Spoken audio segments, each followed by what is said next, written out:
to start traction. I'm going to use this grip and I'm going to traction, and she feels that. So I'm going to now traction the joint receptors. Push, straighten your wrist, and she really feels it, and she feels it all the way through her scapular as well. It's going to want to make her pull back. It's going to want to strengthen more of her shoulder. More muscle fibers are going to be recruited. Extend your wrist. Push, push, push. Push your wrist back. Push your wrist back.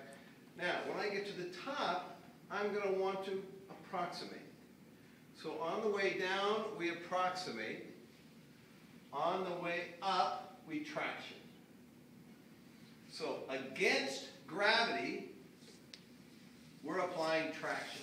When we're moving with gravity, we apply approximation. We're going to push it back, joint to joint together.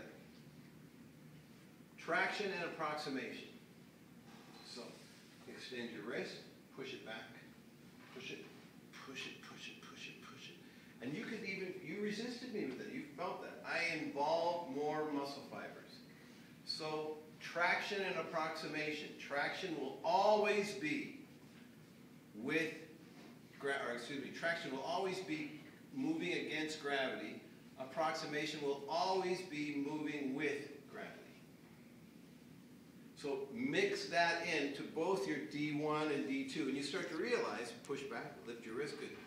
If they start letting their wrist go, and they're here, you're going to lose your handle for traction. Lift your wrist, push it back. So that'll also be a key, a signal to you that if they're here, you're losing it.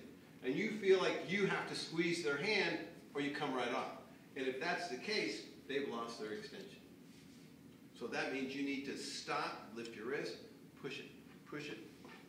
And if they've lost, give me more, give me more. I'm going to lighten up my resistance here. I'm going to hold them here. I'm going to lighten up my resistance so I can get extension. Hold it there now. Now go, go, go, go.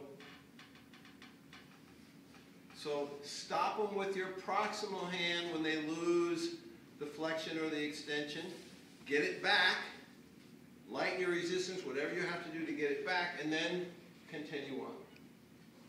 So, lift up, go. Now I'm traction, now I'm approximation. Squeeze my hand. Pull, pull. And now I'm approximation.